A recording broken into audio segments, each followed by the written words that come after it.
거룩한 주일입니다. 하나님의 살아계심과 인재하심을 경험하는 소중한 주일이 되기를 원합니다. 오늘은 택하신 날이라 믿음 안에 들어온 우리가 하나님의 사랑과 예수 그리스도의 은혜에 감사함으로 찬양과 예배가 이렇게 드려지는 뜻깊은 날이 되고 있습니다. 선한 싸움 다 싸우고 의의 면류관.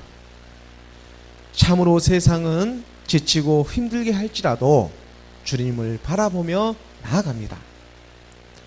2000년 전 우리를 위해 십자가에서 죽으신 예수님을 그저 신화와 족보와 우상으로 우리가 바라보며 나아가는 것이 아니라 우리의 삶에서 실상이 되어지기를 원하는 마음으로 나아갑니다. 그래서 우리가 이렇게 말씀 앞에 나왔습니다. 예수님은 남이 아닌 바로 우리를 위하여 죽으셨기 때문입니다. 믿어지십니까? 이 믿음 하나면 모든 것이 해결됩니다. 나를 위하여 죽으셨다. 아니, 왜 무엇 때문에 나를 위하여 죽으셨을까? 그리고 그분은 대체 누구실까? 마음을 정말로 비우며 나가기를 원합니다. 이렇게 제가 말씀을 준비할 때면 언제나 던져보고 물어보는 질문이 바로 이러한 질문입니다. 내가 죽고 내가 사는 예수께서 우리를 위하여 죽으셨다. 그분이 대체 누구실까? 누가복음 2장 11절의 말씀입니다. 누가복음 2장 11절의 말씀에 오늘 다윗의 동네에 너희를 위하여 구주가 나셨으니 곧 그리스도 주시니라. 그분은 그리스도 주, 기름 부음 받은 하늘의 아들입니다. 곧 그리스도 바로 하나님의 아들이었습니다. 얼마 남지 않으면 12월 25일 성탄절이라 크리스마스라 세상에 이곳 저곳은 떠들어대지만 실제로 그분이 무엇 때문에 오셨는지 제대로 아는 사람은 별로 없다는 것입니다. 그저 그분이 우리를 위하여 구원해 주시기 위해 오셨다. 이렇게만 알고 있을 뿐이지 왜 그분이 십자가에 가서 죽어야 하고 고난을 받아야 하는지, 그리고 무엇으로부터 후원을 하고 계시는지 대체로 알려고 하지 않는다는 것입니다. 좋은 것이 좋은 것이지 그냥 믿으라고, 그냥 믿으라고, 그렇게 넘어가라고 세상은 우리에게 가르칩니다. 사실 크리스마스 또한 전통과 세상이 만들어낸 것이지 성경 그 어디에도 초대교회의 모습에도 12월 25일을 탄생일로 오늘날 이렇게 시끌벅적하게 기념하라고는 적혀져 있지 않습니다. 기록되어져 있지 않습니다. 성경 그 어디에도 찾아볼 수가 없습니다. 부처님 오신 날입니까? 예수님 오신 날이 되고 말았습니다. 4세기 초 로마의 콘스탄티누스 황제 때 그가 정치적인 목적으로 신화와 족보와 전통으로 미트라, 그 태양신을 섬기던 날을 예수님 탄생일로 바꾸어서 지금 기념하고 있는 것입니다. 태양신을 섬기는 날, 썬데이. 그래서 우리가 믿음이 연약함 썬데이 크리스찬이라고 하지 않습니까? 이 날을 습관처럼 오늘날도 계속해서 지키고 있습니다.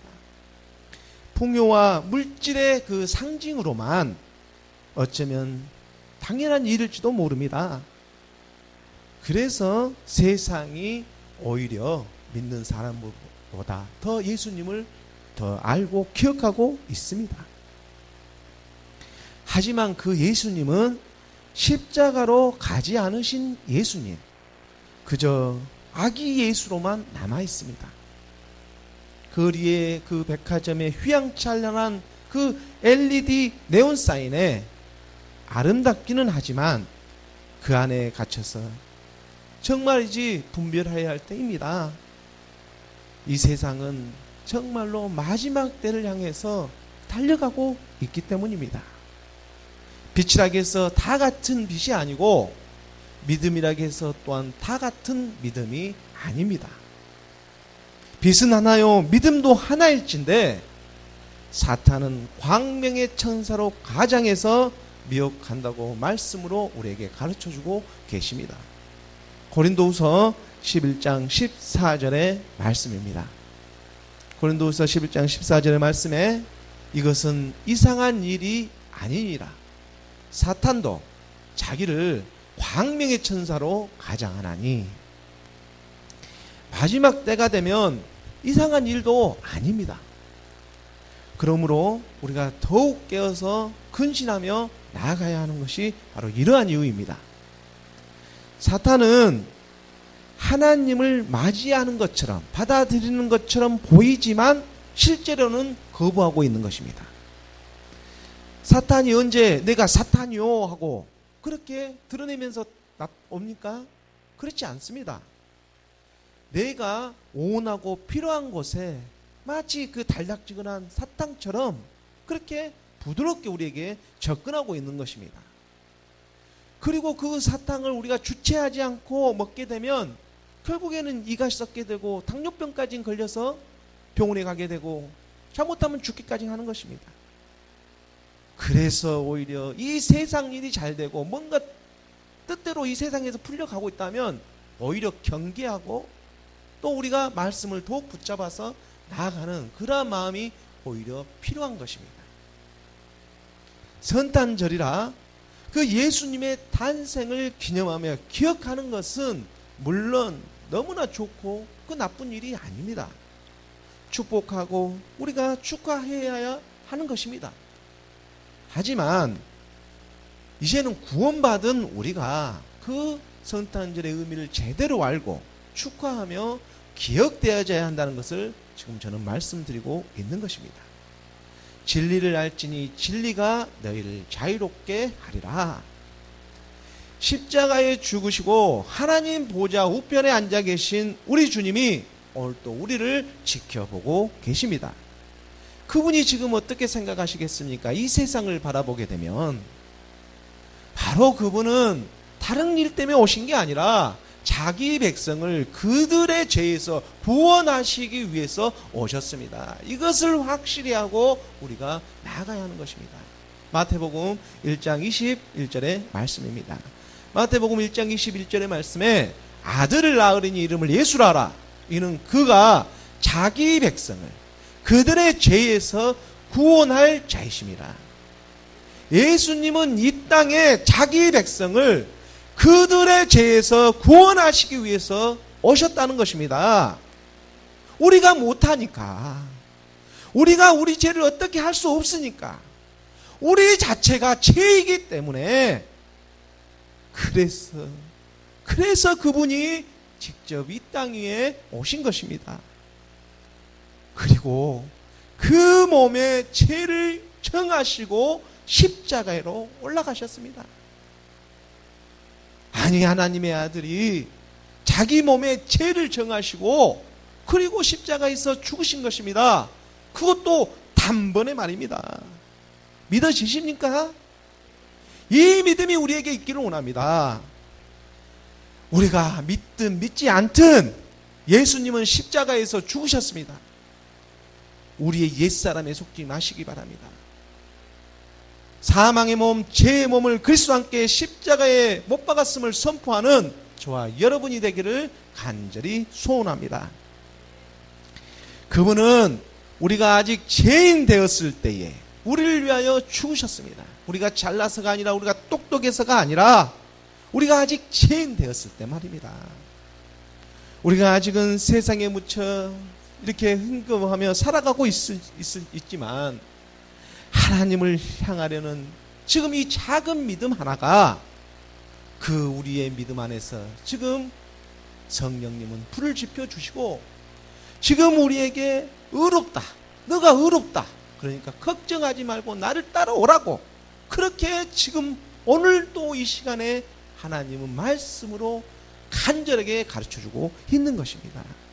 그것이 하나님의 그 크신 긍휼하심의 사랑인 것입니다. 이 사랑을 베푸고 계십니다. 이것이 변하지 않는 하나님 아버지, 그 아버지의 사랑인 것입니다. 로마서 5장 8절의 말씀입니다. 로마서 5장 8절의 말씀에 우리가 아직 죄인 되었을 때에 그리스도께서 우리를 위하여 죽으심으로 하나님께서 우리에 대한 자기의 사랑을 확증하셨느니라. 사랑이 어디에 있습니까? 나를 위하여 죽으신 그 아버지의 사랑이 사랑인 것입니다. 그리스도께서 우리가 아직 죄인 되었을 때에 우리를 위하여 죽으셨다는 것입니다. 이것으로 자기의 사랑을 우리에게 확증하셨습니다. 하나님 아버지의 사랑, 그 사랑은 십자가의 사랑입니다. 육으로 시작한 내가 하나님의 사랑으로 다시 살아납니다.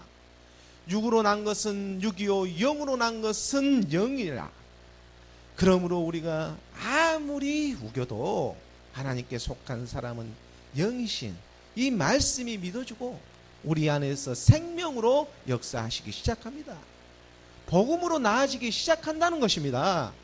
고린도후서 4장 15절의 말씀입니다. 우리가 복음으로 나아지기 시작합니다. 놀라운 일이지 않습니까? 4장 15절의 말씀에 그리스도 안에서 1만 스승은 있으되 아버지는 많지 아니하니 그리스도 예수 안에서 내가 복음으로써 너희를 낳았습니다.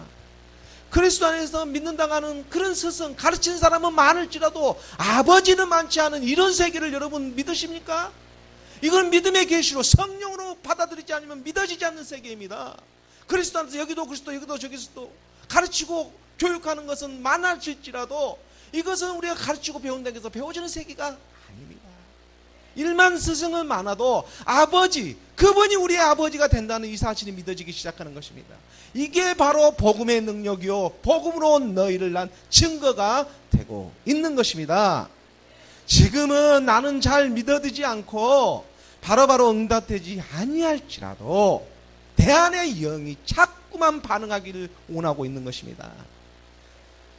하나님 아버지의 말씀은 사람이 가르치고 배우는 그러한 세계가 아닙니다. 믿음의 계시의 말씀으로 우리 안에서 역사하시는 그 영에 응답되어지기를 원합니다. 성령의 인도하심에 순종하며 나아가는 저와 여러분이 되어져야 하는 것입니다. 때가 참에 모든 것이 확연하게 드러납니다. 지금은 내가 부분적으로 이렇게 알고 있습니다. 하지만 그때가 되면 얼굴과 얼굴을 맞댄 듯이 온전하게 이 모든 세계가 밝혀집니다.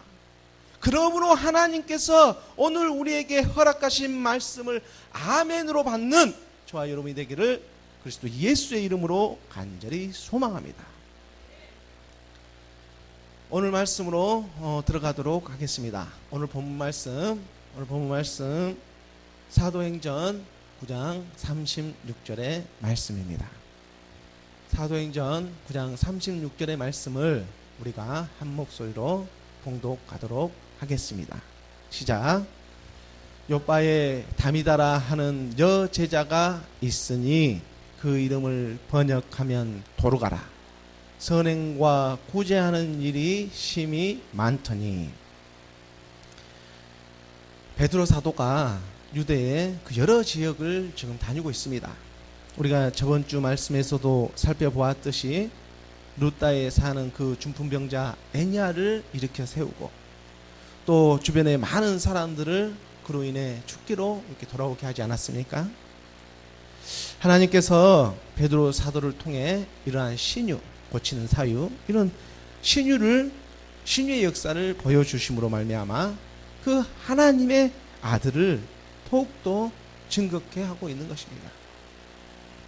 내가 만난 예수가 그리스도였다고 그 증거를 하기 위해서 지금 이러한 신유의 이러한 은사들이 지금 나타나고 있는 것입니다. 예수는 그리스도, 그 이름에 힘입어 옛사람의 자리를 정돈하고 새 사람의 새 옷을 입는 성령의 역사가 지금 루다와 여러 지역, 유대 지역에서 일어나고 있습니다. 그리고 계속해서 오늘 본문에서도 하나님의 역사가 나타나고 있습니다. 욥바에 다비다라는 여제자가 있으니, 욥바는 예루살렘에서 북서쪽으로 한 55km 정도 떨어진 그런 곳에 위치한 지역입니다. 솔로몬 왕 때는 예루살렘 이 성전을 건축하지 않습니까? 그래서 레바논으로부터 이 나무를 이렇게 들어오는데, 이 욥바라는 이 항구 도시를 통해서 그 나무를 이렇게 들어오는 그런 곳이었고, 또 구약의 그 선지자 요나를 보면 하나님께서 니느웨로 가서 말씀을 전하라고 할 때, 이 말씀을 가르쳐 주라고 할 때, 그때 다시스로 가는 배를 타지 않습니까? 불순종해서 그 배를 탔던 곳이 또한 이런 욥바입니다.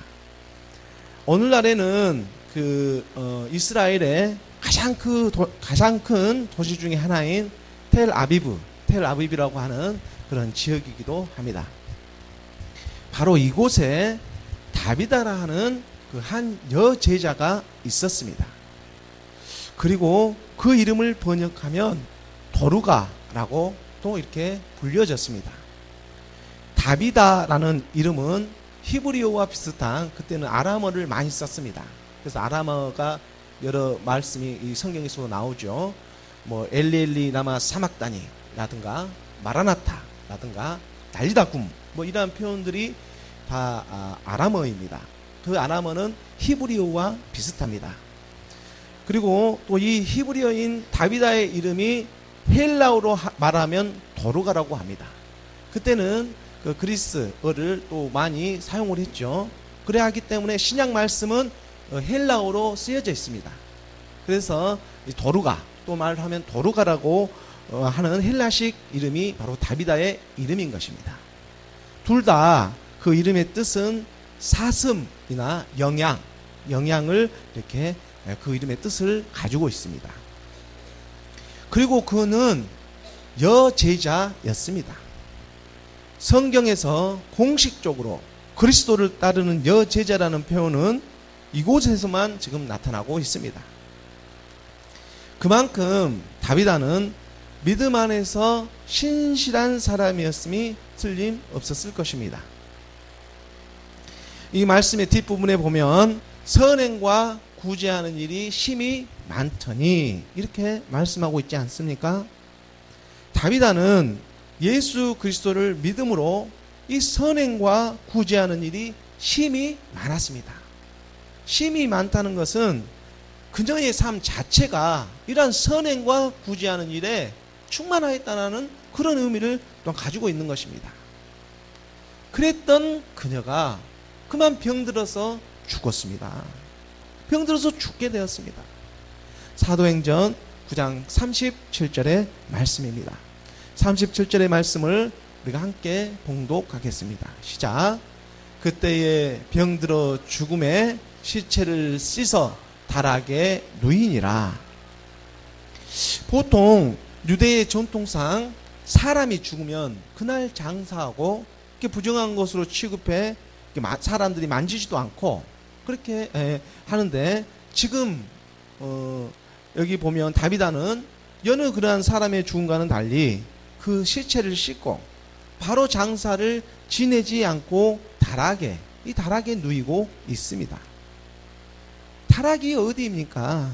다락은 보통 그 집의 가장 위층에 있는 그런 장소입니다. 지금 그곳에 그 집의 가장 위쪽에 다비다를 누이고 그 무언가를 이렇게 기다리고 있는 그런 인상을 받습니다. 오순절에 보면 그 다락방에서 그 성령이 그 임재하심을 우리가 다 기대하고 고대했던 그 초대교회의 모습을 보는 것처럼, 또한 엘리야도 다락방에서 사르밧 가부의 그 아이를 살려주었던 그러한 역사가 일어났습니다. 다락방에서 일어납니다. 선행과 구제에 힘쓰며 이 착한 일을 많이 한 이 다비다를 그렇게 쉽게 보낼 수만은 지금 없는 것입니다. 간절하며 이것은 진심입니다. 이 국률하심의 사랑이 지금 하나님을 움직이도록 일하시도록 지금 하고 있습니다. 마태복음 5장 7절의 말씀입니다. 마태복음 5장 7절의 말씀에 국률이 여기는 자는 복이 있나니 그들이 국률이 여김을 받을 것입니다. 우리가 세상에 지치고 정말 힘들어 이렇게 살아가지만 오히려 이 세상을 국률이 바라볼 때 스데반 집사가 그래하였듯이 예수님이 그리하였듯이 하나님을 알아가는 지혜는 더욱더 세상을 국률이 바라보게 하는 것입니다. 도무지 살아날 것 같지 않고 썩어 문드러지는 이런 시체일 망정, 하나님의 영이 없으면, 그리스도의 영이 없으면 죽어 있는 것과 마찬가지임을 깨닫고 있기 때문에 내가 지금 십자가에 가는 것을 슬퍼하지 말고 너희의 일을 슬퍼하라고 주님은 오늘 또 말씀으로 우리에게 가르쳐주고 계시는 것입니다.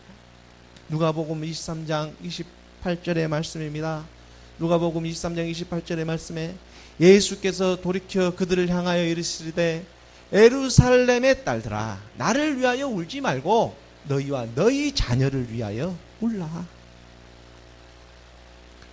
오늘 그리스도의 말씀이 우리 마음 가운데 새겨지기를 원합니다. 그로 말미암아 우리 안에서 지금 선한 일을 하기로 주님께서 작정하고 계십니다. 그리스도 예수를 죽은 자 가운데서 살리신 이가 우리 안에 거하시는 그의 영으로 말미암아 우리 죽을 몸도 살아나 열매 맺어 가기를 예수 그리스도의 이름으로 간절히 소원합니다. 계속해서 사도행전 9장 38절의 말씀입니다. 9장 38절의 말씀 함께 봉독하겠습니다. 시작.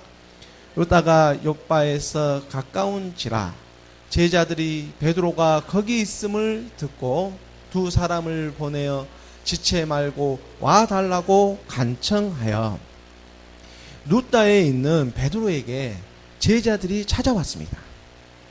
루다와 욥바는 그렇게 먼 거리에 위치한 지역이 아니었습니다. 그래야했기 때문에 이 제자 두 명이 루다로 보내져서 지금 베드로에게 가서 자초지정을 설명하고 지금 이렇게 와달라고 이렇게 부탁을 하고 있는 것입니다. 부름받은 베드로에게 그 하나님의 능력이 임하고 있음을 이들은 깨닫고 있었던 것입니다. 예수님께서는 죽은 자 가운데서 다시 살아나시고 이게 세 번째 제자들에게 나타나서 특히 베드로에게 이런 말을 했던 것이 기억이 납니다. 요한복음 21장 15절에서 17절의 말씀에 보면 이런 말씀을 베드로하고 대화했던 내용이 있습니다. 15절에 보면은 요한복음 21장은 마지막 장인데 그들이 조밥 먹은 후에 예수께서 시몬 베드로에게 이르시되 지금 예수님께서 부활하시고 세 번째 제자들에게 나타나서 조반을 먹고 그리고 예수께서 시몬 베드로에게 말을 하고 있습니다. 요한의 아들 시몬아 내가 이 사람들보다 나를 더 사랑하느냐 하시니 이르되 주님 그러하나이다. 내가 주님을 사랑하는 줄을 주님께서 아시나이다. 이르시되 내 어린 양을 먹이라 하시고 이렇게 하는 서로 주고받는 대화가 있습니다. 우리가 여기서 주목해서 볼 것은 주님은 사랑하느냐고 이 아가파오로 헬라 아가파오로 이 베드로에게 물어봅니다. 아가파오는 아가페적인 사랑으로 헌신적이며 조건이 없는 그런 무조건적인 사랑으로 주님은 베드로에게 물어보는데 베드로는 여기서 응답되어지기를 필레오로 사랑한다고 하는데 필레오로 저 언어에 보면 필레오로 사랑한다고 대답을 합니다. 필레오는 아가파오와 다르게 친구 간의 사랑이라든가 우정, 좋아한다 이러한 것을 나타내고 있는 것입니다. 그런 의미를 가지고 있습니다. 그래서 자기 스스로는 무조건적인 그런 하나님과 같은 사랑을 할 수 없음을 베드로는 너무나 자기 자신을 잘 알고 있기 때문에 이 육신의 연약한 몸을 입고 있기 때문에 베드로는 솔직하며 최선의 사랑의 고백을 지금 하고 있는 것입니다. 필레오로 그러니까 필레오로, 그러니까는 예수님께서 말씀하십니다. 내 어린 양을 먹이라. 하나님의 말씀이 우리 안에서 지금 먹으라고 말씀으로 먹게 된다는 것을 얘기하고 있는 것입니다. 사랑하니까 필레오로는 그런 사랑으로 한다고 하더라도 먹어라. 어린 양에게 먹어라. 내 안에 지금 말씀으로 어린 양에게 먹이는 마음처럼 이런 말씀이 기억되어집니다. 그리고 16절에 가서는 또 두 번째로 이르시되 요한의 아들 시몬아 내가 나를 사랑하느냐 하시니 이르시되 주님 그러하나이다. 내가 주님을 사랑하시는 줄 주님께서 아시나이다. 이르시되 내 양을 치라 하시고, 이번에도 주님께서는 아가파오로 똑같이 사랑하느냐고 물어봅니다. 사랑하느냐고. 그리고 베드로는 똑같이 필레오로 사랑합니다. 사랑합니다 라고 똑같이 대답합니다. 그러자 이번에는 내 양을 치라 주님께서 말씀하고 계시는 것입니다. 양을 친다는 것은 하나님의 사랑이 말씀으로 점점 우리가 커가고 있는 것입니다. 우리 안에서 말씀이 커가고 있는 모습이 그려지지 않습니까? 그리고 17절에 가서는 세 번째 이르시되 요한의 아들 시몬아 내가 나를 사랑하느냐 하시니 주께서 세 번째 내가 나를 사랑하느냐 하심으로 베드로가 근심하여 이르되 주님 모든 것을 아시오매 내가 주님을 사랑하는 줄을 주님께서 아시나이다. 예수께서 이르시되 내 양을 먹이라. 주님께서 이번에는 필레오로 아가파오로가 아닌 베드로와 똑같이 필레오로 눈높이를 낮추셔가지고 사랑하느냐고 이제는 물어오시는 것입니다. 이 육신의 연약함을 알고 있는 베드로에게 하나님의 긍휼하심의 사랑이 나타나는 것입니다. 너가 나 있는 곳으로 올라오는 것이 아니라 내가 너에게 가겠다. 눈높이를 맞춰주시는 그 사랑. 근심은 좀 되지만 그러므로 이제 예수님께서는 내 양을 먹이라. 이 양은 처음에 어린 양이 아니지 않습니까? 내 양을 먹이라. 이번에는 장성한 양으로 먹게 되는 것입니다. 주님께서 직접 임하고 있는 친구처럼 하나님께서는 버시로 필레오로 그런 사랑의 고백이 되어지고 있는 것입니다. 그래서 요한복음 15장 13절의 말씀처럼 이런 말씀을 하지 않습니까? 사람이 친구를 위하여 자기 목숨을 버리면 이보다 더 큰 사랑이 없나니. 친구의 사랑. 주님이 먼저 낮추시고 죽으셨습니다. 그러므로 베드로는 하나님의 사랑 안에서 친구를 위해 죽기까지 하는 그 사랑을 삶에서 실제적으로 실천하며 보이고 있는 것입니다. 이런 베드로가 지금 일어나 제자들을 따라 욥바로 가고 있는 것입니다. 사도행전 9장 39절의 말씀입니다. 요한복음 9장 39절의 말씀을 함께 봉독하겠습니다. 시작. 베드로가 일어나 그들과 함께 가서 이르매 그들이 데리고 다락방에 올라가니 모든 가부가 베드로 곁에 서서 울며 도르가가 그들과 함께 있을 때에 지은 속옷과 겉옷을 다 내보이거늘 헛되고 헛되며 헛되고 헛되니 모든 것이 헛되도다. 이 세상의 삶이 얼마입니까? 100년? 120년? 예수 그리스도를 영접하지 아니하고 살아간다는 것은 얼마나 헛된 삶이 되내고 있는지 성경은 이곳저곳 여러 곳에서 가르쳐주고 계십니다. 헛되고 헛되며 헛되고 헛되니 모든 것이 헛되도다. 예수 그리스도를 알지 못하고 살아가는 삶은 모든 것이 헛된 삶입니다. 성경은 진정으로 이것을 우리에게 가르쳐주고 있습니다. 베드로가 다락방에 올라가서 보니 거기에 모인 모든 가부가 베드로 곁에 서서 울기 시작합니다. 세상의 남편이 죽고 가부가 된 그들의 슬픔이, 모든 가부들이 모여 있어요. 이제 하늘의 남편만을 바라보며 이렇게 슬피 울고 있는 것입니다. 에베소서 5장 23절의 말씀입니다. 에베소서 5장 23절의 말씀에 이는 남편이 아내의 머리됨이 그리스도께서 교회의 머리됨과 같음이니 그가 바로 몸의 구주시니라. 우리 몸의 구주가 되시는 그리스도, 그분이 우리의 남편이시며 교회의 머리가 되시는 것입니다. 전탕절이 이래서 있습니다. 믿으시기 바랍니다. 교회의 머리는 그리스도이십니다. 그리고 그분은 영적으로는 우리의 남편이 되십니다. 아니, 남자가 어떻게 예수님에게 남편이 될 수 있느냐 질문할 수도 있습니다. 헷갈릴 수도 있습니다. 하나님께서는 최초의 아담의 몸에서 갈비뼈를 취해 하와를 만드셨습니다. 영안을 열고 말씀을 보시기 바랍니다. 그 하와는 남자고 여자고 다 낳지 않습니까? 최초 하와는 남자고 여자고 다 그 안에서 나왔습니다. 한 몸에서 남자가 태어나고 여자가 태어나는 것처럼 말입니다.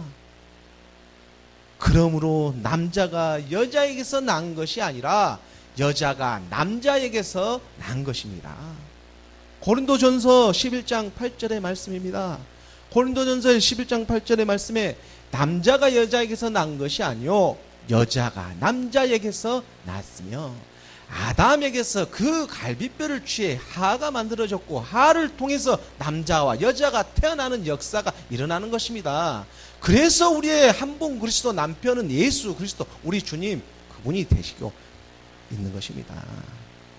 이 남편이 없는 가부들은 지금 도르가와 함께 있을 때에 이 지은 속옷과 겉옷을 다 내보이고 있습니다. 다시 한번 말씀을 보도록 하겠습니다. 사도행전 9장 39절의 말씀입니다. 39절의 말씀에 베드로가 일어나 그들과 함께 가서 이르매 그들이 데리고 다락방에 올라가니 모든 가부가 베드로 곁에 서서 울며 도르가가 그들과 함께 있을 때에 지은 속옷과 겉옷을 다 내보이거늘 속옷과 겉옷을 다 내보이고 있습니다. 저는 이 말씀이 마치 겉사람과 속사람을 다 드러내는 것처럼 그런 말씀으로 보입니다. 하나님을 사랑한 베드로 앞에 겉사람인 이 옛사람과 속사람인 이 육신의 정욕을 속옷과 겉옷처럼 이렇게 드러내는 것입니다. 다 드러내고 있는 것입니다. 드러나야 우리 주님께서 고쳐주시지 않겠습니까? 드러나는 것은 은혜입니다. 그러므로 주님 앞에서 우리가 감출 것이 없습니다. 이것이 은혜이지 무엇이 은혜입니까? 그분은 죽기까지 우리를 위해서 사랑하셨습니다. 그러므로 그분 앞에 모든 것을 올려드리고 또한 모든 것을 치유받아서 우리가 살아갈 수 있는 것입니다. 기도로 말씀으로 만나시기 바랍니다. 긍휼하심의 하나님의 사랑이 우리를 기다리고 계십니다. 사도행전 9장 40절의 말씀입니다. 9장 40절의 말씀을 함께 봉독하겠습니다. 시작. 베드로가 사람을 다 보내고 무릎을 꿇고 기도하고 돌이켜 시체를 향하여 이르되 다비다야 일어나라 하니 그가 눈을 떠 베드로를 보고 일어나 앉는지라 죽었던 생명이 살아납니다. 남편을 만나게 됩니다. 다비다야 일어나라. 베드로를 통해 하나님의 사랑이 지금 나타나고 있습니다. 하나님을 알지 못하고 살았던 우리의 인생이 예수 그리스도를 만나지 못하고 살았던 우리의 인생이 그저 허무하게만 끝났을 것인데 우리 주님께서는 이렇게 찾아오셨습니다. 그리고 일어나라고 지금 이렇게 말씀하십니다. 옛 사람의 몸에서 육신의 정욕에서 빠져나오라고 이렇게 지금 말씀하고 계시는 것입니다. 속옷과 겉옷을 다 드러내고 나한테 오라고. 그런데 아버지가 제가 할 수 없습니다. 아버지 제가 할 수 없습니다. 어떻게 합니까? 믿음은 있긴 있는데 이 몸이 따르지를 않습니다. 이 몸을 좀 어떻게 좀 해주세요. 제발 좀 살려주십시오. 창피해서 하늘을 쳐다볼 수가 없습니다. 이런 가난한 마음이 생기지 않습니까? 심령이 가난한 자는 복이 있나니 천국이 그들의 것이미로다. 다 안다고. 너의 연약함을 다 알고 있다고. 너는 죽어도 나는 너의 영원한 편이라고 말입니다. 그래서 내가 십자가에 갔다고 하나님의 아들이 말하고 있는 것입니다. 너가 아직 죄인 되었을 때에 너를 위해 내가 죽었노라고. 이 믿음을 붙잡으시기 바랍니다. 가난한 심령 가운데 그분이 우리를 살리십니다. 시편 30편 3절의 말씀입니다. 시편 30장 33절의 말씀에 여호와여 주께서 내 영혼을 수월에서 끌어내어 나를 살리자 무덤으로 내려가지 아니하게 하셨나이다. 사망의 음침한 골짜기로 내가 다닐지라도 해를 두려워하지 않을 것은 주께서 나와 함께 하십니다. 주의 지팡이와 막대기가 나를 안위하시나이다. 지팡이와 막대기, 십자가의 은혜가 우리를 살리시고 계십니다. 십자가에서 흘리신 그리스도의 보배로운 피가 오늘 우리를 정결하게 하시기를 정말로 원하고 계신다는 것입니다. 사망에서 생명으로 우리의 죽을 행실을 깨끗하게 하시는 것입니다. 히브리서 9장 14절의 말씀입니다. 히브리서 9장 14절의 말씀에 하물며 영원하신 성령으로 말미암아 흠없는 자기를 하나님께 드린 그리스도의 피가 어찌 너희 양심을 죽은 행실에서 깨끗하게 하고 살아계신 하나님을 섬기게 하지 못하겠느냐. 무릎을 꿇고 기도하는 베드로 사도를 통해 다비다가 살아났습니다. 초대교회는 실상에서 이러한 성령의 역사가 일어나고 있는 것입니다. 베드로 사도가 살리려고 해서 이렇게 살아나는 것이 아니라 성령의 임재하심으로 예수 그리스도를 증거하기 위해서 이러한 기사와 표적이 지금 나타나고 있는 것입니다. 오늘날에는 우리 죽었던 영혼이 말씀으로 살아납니다. 믿음은 곧 영혼의 구원이라. 사도행전 9장 41절의 말씀입니다. 사도행전 9장 41절 오늘 본문의 말씀을 함께 봉독하겠습니다. 시작. 베드로가 손을 내밀어 일으키고 성도들과 가부들을 불러들여 그가 살아난 것을 보이니 얼마나 놀라운 일이 일어났습니까? 예수님이 그리하였듯이 이제 사도인 그 베드로가 믿는 사람을 일으키고 있습니다. 죽었던 사람이 살아나는 것처럼 한 사람의 영혼이 주님 앞에 진심으로 회심할 때 천국 잔치가 일어난다고 우리가 너무 잘 알고 있지 않습니까? 천국에서 회개할 것 없는 그 의인 99명보다 오히려 이 땅에서 한 사람의 회심으로 더 기뻐하신다고. 돌아온 한 마리의 양, 그 한 마리의 양으로 더 기뻐하겠노라고 이렇게 우리 주님은 말씀으로 분명히 가르쳐주고 있습니다. 이것이 무슨 의미인지 때가 차면 얼굴과 얼굴을 맞대든 그 때가 오면 확연히 이것이 드러나는 그 시기가 온다는 것입니다. 누가복음 15장 7절의 말씀입니다. 누가복음 15장 7절의 말씀에 내가 너에게 이르노니 이와 같이 죄인 한 사람이 회개하면 하늘에서는 회개할 것 없는 의인 99으로 말미암아 기뻐하는 것보다 더하리라. 오늘 우리의 회심이 하나님은 더 기뻐합니다. 그래서 천국 잔치가 일어나는 것입니다. 다비다에서 크신 하나님의 축복이 임하고 있습니다. 이제 성도들과 가부들이 그가 살아난 것을 보고 더욱 믿음이 확고해져 가고 있습니다. 온 요바에 이 사람들이 믿음이 확장되어져 지금 가고 있는 것입니다. 사도행전 9장 42절의 말씀입니다. 사도행전 9장 42절의 말씀에 온 요바 사람이 알고 많은 사람이 주를 믿더라. 믿음은 들음에서 나고 들음은 그리스도의 말씀이라.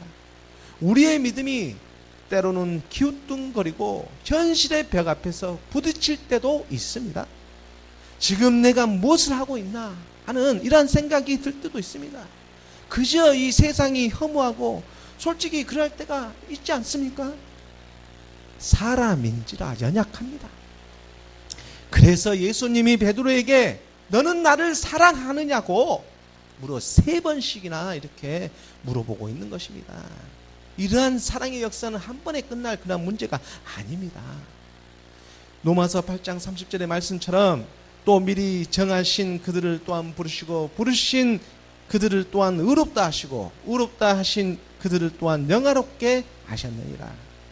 미리 하시고 정하시고 부르시고 또한 의롭다고 하십니다. 우리를 미리 정하시고 부르시고 의롭다고 하시는 것입니다.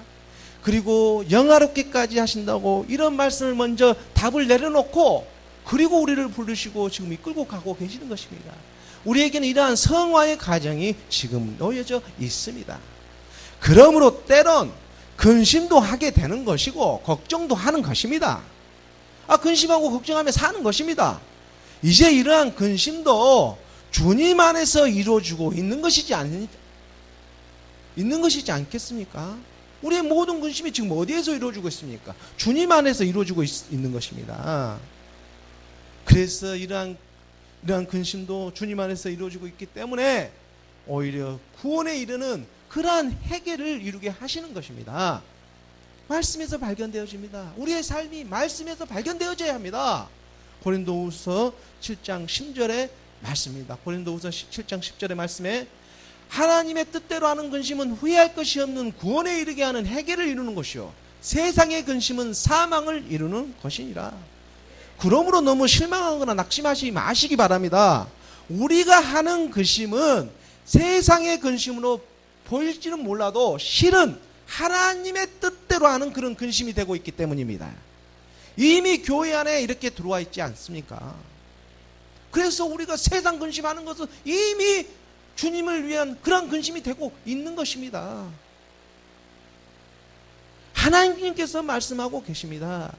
하나님께서는 기분 좋을 때만 너를 바라보는 것이 아니라 언제나 너를 바라보고 있다고. 나는 너의 영원한 편이라고 말입니다. 하나님의 긍휼하심의 이 사랑이 우리 교회 가운데 가득 넘치기를 예수 그리스도의 이름으로 축원합니다. 오늘 마지막 사도행전 9장 43절의 말씀입니다. 사도행전 9장 43절의 말씀을 함께 봉독하겠습니다. 시작.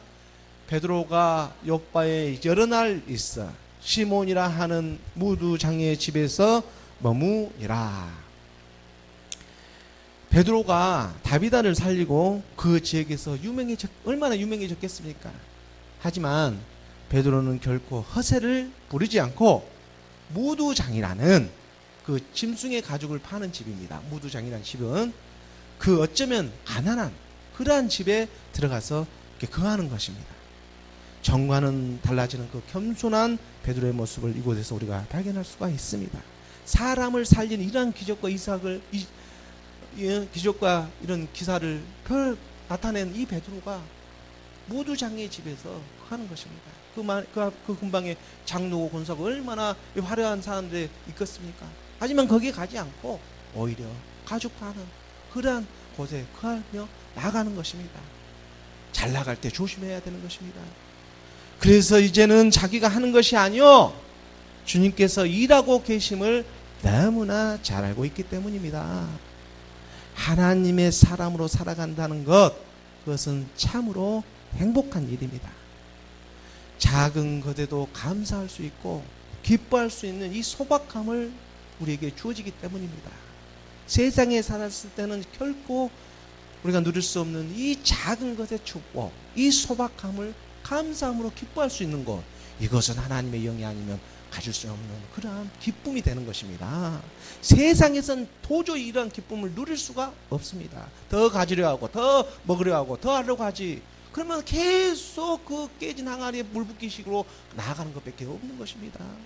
하지만 우리는 작아도 이것이 꾹꾹 채워지는 그런 복음으로 나아지는 하나님의 사람들이 날마다 일어나고 있는 것입니다. 때를 되면 분명히 그러나가 확신합니다. 마지막 때에 얼굴과 얼굴 맞댈 때 모든 것이 호련히 변화되는 그런 역사가 일어날 때 분명히 이 말씀이 살아 쉼쉬는 것입니다. 그래서 하나님의 말씀은 살아있어 좌우의 날선 어떤 것보다 예리하여 우리의 혼과 영과 및 관절과 골수를 찔러 쪼개기까지 한다는 그러한 말씀이 살아있는 것입니다. 그 말씀 우리의 생각과 뜻까지 감찰하는 것입니다. 우리의 속사람, 우리의 생각기관, 이 생각기관 그 너머에 계시는 그분이 발견되어져야 하는 것입니다. 우리의 겉사람 육체를 그리스도와 함께 십자가에 몰았습니다. 우리의 생각기관에 있는 이 우리가 마음이 먹어지는 이 기관은 우리가 어떻게 할 수가 없습니다. 이 기관을 어떻게 합니까? 그러니까 하나님께 내어드리는 것입니다. 우리의 생각기관 안에 있는 이 속사람, 여기까지 정결하게 나아갈 수 있는 것은 하나님의 말씀 외에 무엇이 더 있다는 것입니까? 이것이 우리를 살리는 영이 되는 것입니다. 그러므로 하나님의 말씀이 살아있다고 말씀하고 계시는 것입니다. 오늘 그런 긍휼하심의 하나님 아버지의 사랑이, 그 사랑이 성탄절 심령이 가난한 우리를 감싸주고 계십니다. 기도하겠습니다.